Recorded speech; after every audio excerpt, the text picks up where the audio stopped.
Hello, welcome to NRI Wealth Builders.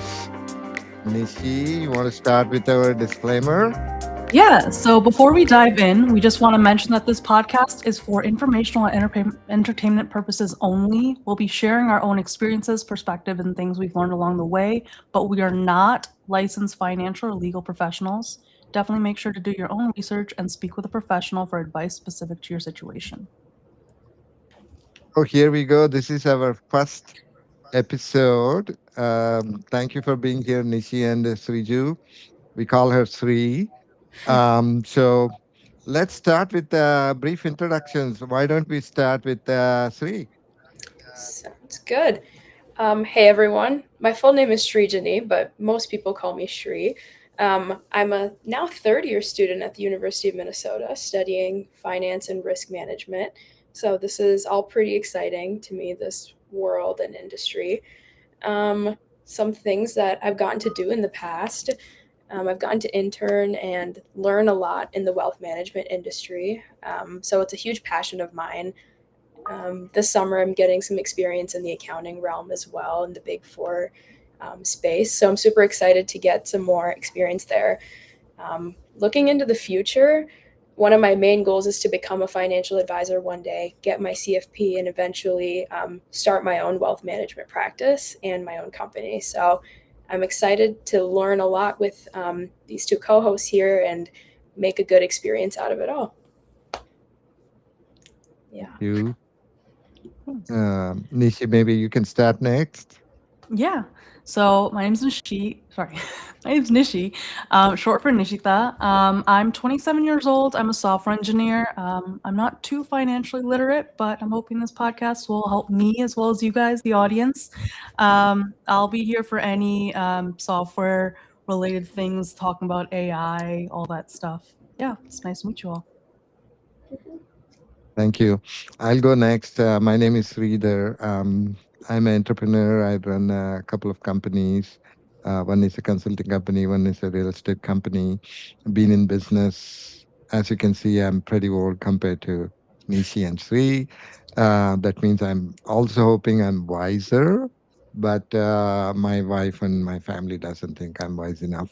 But my goal is to share my experiences and this realm is like I've been living in this realm for almost 35 years. Hopefully with help of Nishi and Sri, I can bring the experiences, mostly, what not to do versus what to do in the financial world. People think financial literacy is easy. It is easy, but if you're not focusing on it, I think it will bite you really badly. So we want to bring this to the audience, especially the context is NRI. Sriju, do you know what is NRI? Yes. What is Good it? trivia question. Non-resident Indian. Oh, wow, nice. Thank you. Are you a non-resident Indian? I'm not. I was born here. Okay. Okay. What about you, Nishi? I was also born here, so I'm not a Okay. U.S. citizen. I'm the only NRI here. That means I get to speak on behalf of NRIs, but you are my friend's daughter. So, you are living with an NRI, right? You were born to an NRI, so you know the journey. You're not completely insulated. You know the pains, you know the perils, and you know the fruits, right, of all the Mhm. things which your parents did. So this is a great forum for all of us to learn. I mean, while we are sharing the wisdom, it's mostly to learn things, Mhm. right? Definitely. So that's what keeps me going.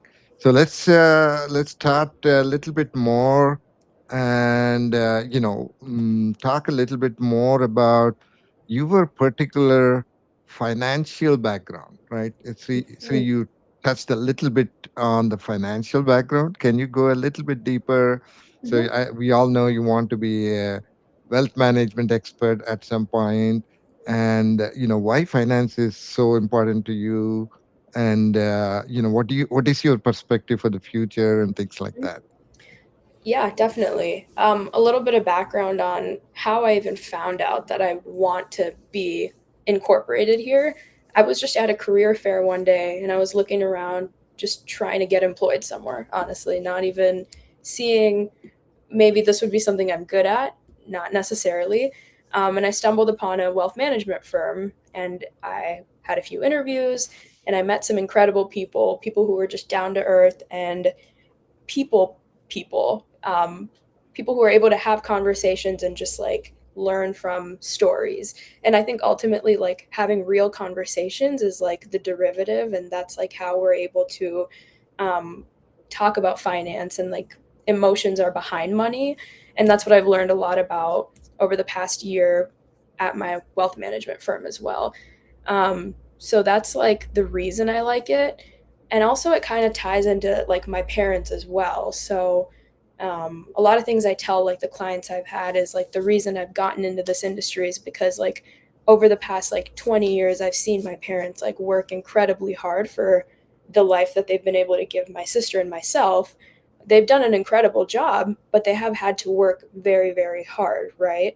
And if there were some easier ways that they could produce the exact same outcome, I would like to help a lot of families do the exact same. So ultimately, my journey and like my goal is to be able to help families reach financial security and safety as easy as possible. So that's my goal eventually someday down the line. And that's why I like wealth management. I think it has the corporate world. I think I can make money from it too, but also it has that real life people connection that I really crave as well. So that's why I'm interested in it. That's kind of why I started.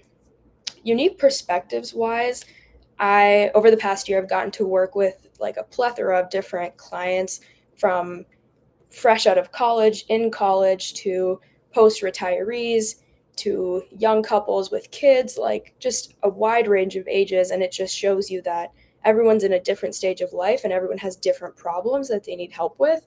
And we can just kind of tackle it wherever you are. So it's just an ever changing world that I really enjoy working in. Yeah, long Thanks for winded. sharing. Nishi, you want to go next? A Yeah, little bit deeper so than, yeah. yeah, I would have to say I'm a little exact opposite of Sri because finance for me has always been a topic that I avoided. Everything else Mhm. has come kind of naturally, but anything finance related, like 401ks versus Roth, I would just give that all to my father and my brother and let them handle it. So I have very little knowledge on finances, but I do remember growing up constantly hearing my dad and my uncles constantly talking about the properties they have in India and the properties they have here, and they were always confused about what deadlines they are coming up and what things that they're yeah, they have to organize all their finances in different countries, and Hmm. so those type of things, I feel like I realized how a lot of people still feel very overwhelmed and underinformed when it comes to money and their own financial status. So while there's a lot of information online, I feel like there's not so much clarity because it's a lot of like high level knowledge. So I think finance, since it affects almost every single part of our life and every life decision, understanding it is very, very important. So I think I guess the unique perspective I'm going to bring is yeah, the person that doesn't know much, I guess. You guys both know a lot. I'm gonna be the one that's still kind of figuring things out in real time. I won't have any of the answers, so any of the answers the audience might have, maybe I'll ask them for my own understanding. And also, since I work in tech, I think naturally something that I'm going to be thinking about a lot of is automation, systems, AI, and how Hmm. technology can help us But you did work simplify. in Prudential, right? Yeah, You didn't work in, you did work in, can you tell a little bit about yeah, Prudential role and, your yeah. experience there? Of course. So at Prudential, I was mostly a backend API developer. We worked a lot. Prudential is an insurance company for life insurance, group insurance. So we mostly worked on life and annuity policies there. So I guess that's something that I can kind of bring to the table is my understanding Exactly. of the insurance background. Yes, that's exactly. Mm, I could do that.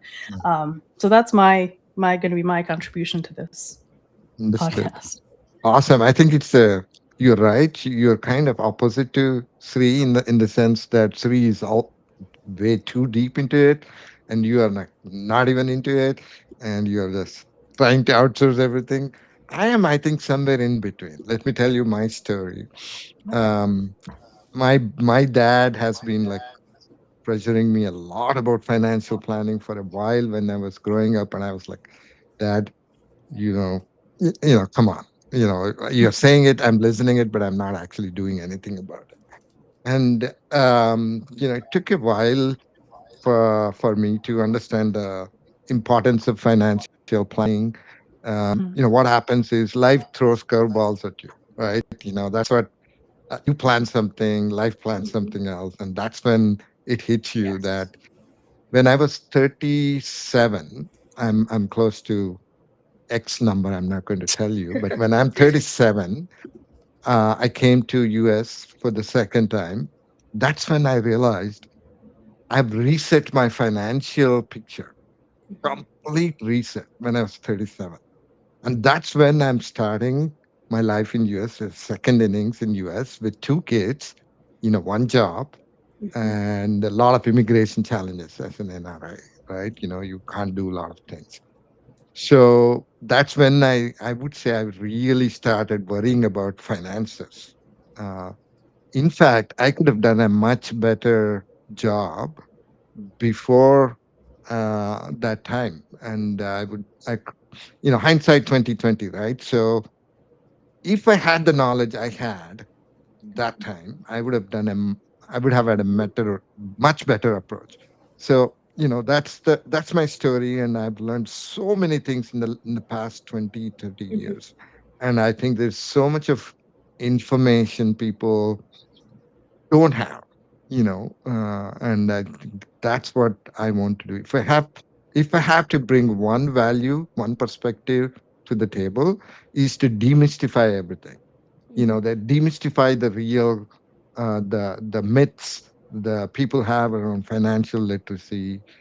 It could be the topics could range from simple equity, bank financing, that kind of thing, to finances, to we can take it to real estate, we can take it to tax savings, we take it to advanced instruments, and how more focus, I think, is on how we can educate ourselves, not just from all three of us, but we'll be talking more about the guests who we might bring in the podcast, and talk to them about their experience and their wisdom and all that. And again, I want to say that while we are doing all this with the goal of educating our audience, Mhm. but Yes. none of the decisions audience should take should be based on what we entirely said. They should take the wisdom, go and talk to a professional, and see if it applies to their particular case. Because Yes. what is applying to me and Sriju and Nishi, all three of us, may not be applicable to your particular situation. But Exactly. the fundamental concepts, right? They are always normal. Like we think spending credit cards, carrying excessive credit card debt is foolish, right? And I don't care if it takes me to liability or whatever. It is foolish as long as you are spending it with a good intention to pay it off without getting into debt and all that. I think Mhm. that's a good thing. So, there will be things like that which you can always take back without, they're like motherhood and apple pie, right? Anyway, so now we have talked about enough about ourselves. Now, can we talk a little bit about what this podcast is truly about, right? What do you think we should do in this podcast, guys? Maybe we can start with Nishi this time. Yeah. Yeah, so our plan for this podcast is really about financial planning and real world money conversations, especially for NRIs, and specifically NRIs, individuals that are navigating the finances between US and India, NRIs. And long term, our vision is to expand beyond just US and India financial discussions and maybe even support broader international audiences, like other individuals that are managing finances across US, like UK, US and Canada, and maybe even other global markets. We also hope to build um, a media brand overall and focusing on the cross-border financial planning. Yeah, so that's our main goal for this podcast, and that's what we hope to help you guys out with. Awesome. What about you, Sriju? What are you thinking? I think that's very close to what I was thinking. You know, go Yeah. ahead, Sriju. I mean, I think that's a very formal way of putting exactly what I was thinking. I think that this is just an informal way for us to just, as you said before, like debunk some of the big myths that are that take up a lot of things about financial planning. Like you mentioned, credit card debt. One other Mm. topic I'm going to bring up is like student loan debt. Like Oh sometimes yeah. it's not the most strategic plan to just pay it off as soon as possible. Like there are lots of strategies that are applicable to different cases for people, right? So I Mhm. think this is a great way for people to just like get somewhere, get on a platform and talk about it. Because as someone who's gotten to work in it before, like I see that talking about money is really emotional and it ties a lot to emotions and like finances. It's sometimes seen as a taboo topic, and I don't like that it's a taboo. I think we should just be open about it. So I think that's why I initially was like excited to even have this opportunity. So I'm excited to just like get in and just start talking about it in an informal, formal setting. 100%, Also, 100%. Yeah, go ahead, Nishi. I was just gonna say, no question that we are going to be discussing, no topic is going to be too simple. About We're finances. yeah, yeah, Yeah. right. For finances, none of our finances topics are going to be. We're going to start from the ground up, and any questions that the audience might have, that we might have, we will ask Mhm. and discuss. I want to address the fact that why finance is so personal for me, right? Mhm. You know, to me, finance is freedom. Having enough finances for me and my family is freedom. That's why I need money. But I also know that money is just a tool, right? It is a tool, but there are some people who go on the other side where they want only money, money, money, money. Then you are not balancing your life, right? I think the real thing is balance life with finance. But without finance, you don't really have freedom. Have you thought about it, guys? Yeah. Right? So Yeah. if that is freedom is important to you, why are we not focusing on finance? Why are we Mhm. not planning well? Why are we not doing more? You know, this is a topic which I was not doing for almost like 30, 35 years till I was 30, 35 years. Mhm. Now, it's so easy to discard the fact that you are the only one providing for the family. But what if you create your assets in such a way that they are working for you? Have you thought about it? And Exactly. that's the fundamentally, the difference between rich and poor. There are a lot of books out there and they tell the same thing, right? Let's make your money work harder for you. Whether it Mhm. is you as an Indian, as an American, or as an NRI, it's the same philosophy. Make sure your money works for you, right? Mhm. In our why is the context NRI more important? Because it's much more complicated. The life is much more complicated because you're essentially living in two countries. For a while, one of the big questions I was pondering, and because of that, I was not having financial clarity, was that should I settle in US or in India? Mhm. I can tell you 9 people out of 10 may not be able to answer that question right away. They don't have that clarity. But without that clarity, how can you plan financials? Mhm. Or, without financial clarity, how can you plan your life?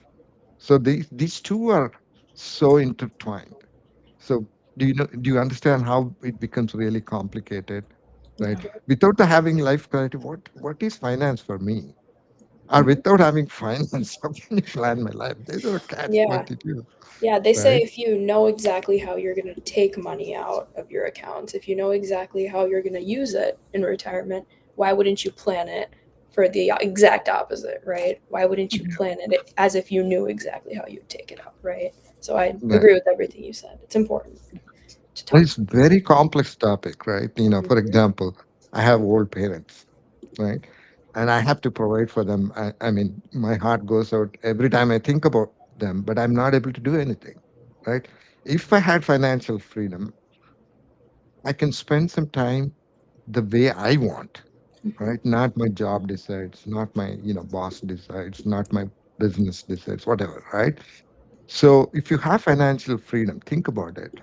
This is just a 24-hour flight between India and US. I could go whenever I want, stay with them, and then just like any other city in India, right? Mhm. But if you are not planning financially, is it really possible to do that?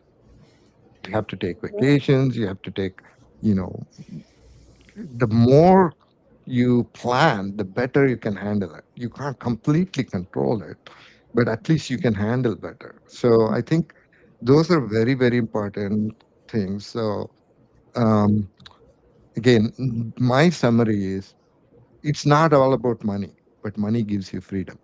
Mhm. Do you agree? And if you want freedom, don't be like a rat chasing on money all the time, right? You have to get out of the, you should be able to get out of that trap. And that's where I think financial literacy is very important. Mhm. And a lot of people, it is amazing. Have you seen like really, really smart people? I've come across very smart people in my work and job and all that. And when I ask some fundamental questions, they are stumped. They have no clue. They have Mhm. absolutely no clue about financial world. So they are literate in the normal world, but when it comes to finances, they are illiterate. And have no shame admitting that few years back, I was exactly like that. I'm still learning. I cannot say I'm an expert, but I'm much better than what I was Mhm. 15, 20 years back because, I can share my experiences. I've failed multiple times. Now, I'm at a decent position, I think, but who knows what life throws at you, right? Yes. So that's why it is important to be literate and top of your game. Need to know why we are doing what we are doing, right? Why are we pursuing? Like Sri was very clear. I admire you, Sri. At this age, you have clarity on what you do in your future, and all that. Honestly, at your age, I had no clue. The only financial clarity I had was at the time how to get a job. That's it. And that's 99% of my friends and all that. I need to Mhm. get a job somewhere. Mhm. That's it. I didn't know anything more than that. Mhm. So, unfortunately, that's not going to be enough in this tough world, especially, jobs are going to Right. be tougher and Mhm. economy is going to be tougher. So we have to be financially literate. And obviously, the AI kind of thing you mentioned, Nishi, is going to help you a lot. But it is not also going to hurt you if you are not on the right side. Yeah. So, we just have to be very careful with finances. Mhm. And financial literacy is what makes you difference and gives you freedom. Uh, open to other perspectives. Come on, guys. Um, yeah, I just want to add, like you said, Uncle, when I was Sri's age, I was whatever money I was getting in, I was also spending almost the exact same day. So very Mhm. impressed with Sri's ideology and all of this. But yeah, I I do definitely that agree. even now. Yeah, I do that even now.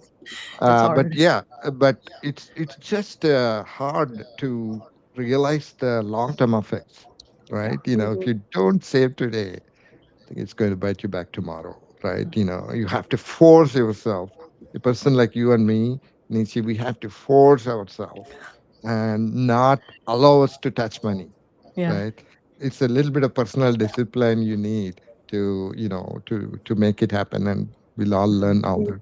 Now let's talk a little bit about international investing. How much do you guys know about international investing? I'm Mm. pretty weak on that topic. Really? I So know what a about little bit. Yeah. Just What do you think is the hottest topic between India and US right now? I mean, hottest financial topic. Immediately, I want to say gold, the value of gold, but I'm not sure if that's entirely accurate. Why don't you take a guess? I mean, with politics, I was gonna guess some of No, no, financial term. I mean, politics are always going to be there. right. You know what is the ratio between US dollar and Indian rupee today? It's at Is it? almost at 100, isn't it? Almost at Yeah. 197 rupees.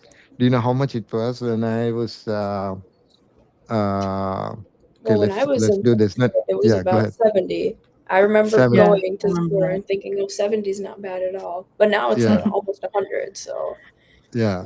So when India got independence 1950, it was 4 times. So $1 25. was 4 times. oh my Now gosh. it is almost 100. Hmm. So that just stat will change the way you think about your money in India, Yeah. right? If the ratio is going high, like, if the dollar to INR is ratio is always been like in rupees becoming weaker, right? But do you think that is the right? Can somebody avoid, like, it's been the history so long, right? What if India develops a lot, which is very much possible given the population? What if the ratio becomes the other way? Hmm. Do you think is it possible? Right now, nobody will agree to it. Do you think it's possible that in $1 Indian rupee can go down to, let's say, 80 rupees? Do you think it is possible for that? Do- Honest, humble, honest perspective. I don't think so at this point, no. Wouldn't it be possible, but that would mean that there's something seriously wrong with the economy? Right. Actually, it is very much possible. I'll tell you why. I'll give you one statistic, Hmm. right? What is the per capita of US? Do you know what's per capita? Actually, don't know. Like population. No, per person, how much they earn. Oh, per capita. Oh, Like average household income. Average household income, right? It's Those is it kind of like, like things. 60, yeah, I was gonna maybe say 50 or 70,000. 60K. Right. And do you know what's it in India? If you, No idea. it's like $3,000. Hmm. Dollars? What's the potential? Yeah, $3,000. What's the potential of your income going high? It's very less compared to the potential of income in India going high. You see what I'm saying? Yeah. Even though as of now, it looks like, you know, mm, US dollar is always increasing compared to Indian economy.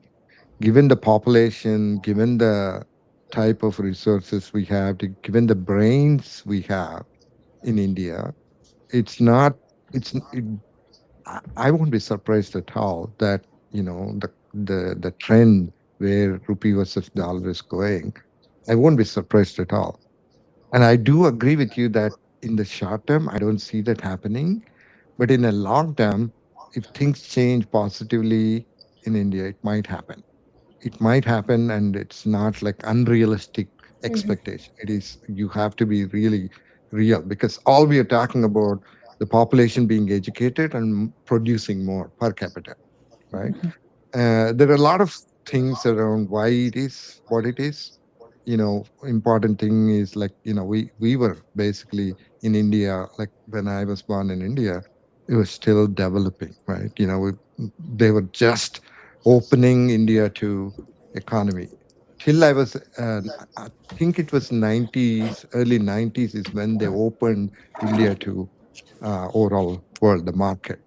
So now it is much better, right? But I think it's not even started in my view. But given that, how is that affect going to affect the NRI, right? Like your Mm. dad, will he still stay here if the Indian rupee is like $1 is 20 rupees? Will he stay here? That's a big question, right? And how do you think about if the finances if you think the finance are the dollar rate is going reverse, will you still stay in US, or how will you plan it? So isn't that a complex question for NRIs? Yeah, you're posing a lot of complex questions, episode one. Right. Right. Good though. Yeah, how do you plan all these things, right? Right. This is a big Yeah. curveball. And I will share my simple wisdom around it, right? And I will kind of, give others to ponder about it. That's what we do. We are not saying what is the right way to do. I will give you some knowledge how to, approach this problem, right? And your approach could be slightly different than my approach and all that. So the way I am planning my future, I'll tell you, I want to spend maybe 2 to 3 months every year in India once I kind of get to my next stage of my life, right? So that means I'm going to plan my assets and liabilities, everything in a way that meets my lifestyle. So I would plan some assets in India, some assets here. So right now, I'm thinking maybe 30% of my assets in India, 70% here, right? Yeah. That gives me, like, I don't need to keep moving money here and there, right? For my lifestyle in India, I can use it. For my lifestyle here, I'm using it. Sometimes I may have to transfer here and there, but majority of them I'm not touching it. Mhm. Now that gives me two advantages. One, I don't need to worry about transactions between these two currencies. Number two, very important, in case the dollar is going reverse, I can move some of the assets from here to India, Mhm. Yeah. right? Now, whatever has been a complex and disadvantaged situation has become an advantage for me, isn't it? Mhm. Yes. Yeah. Right? So that's how I would think about it. But that may or may not be applicable for everybody, right?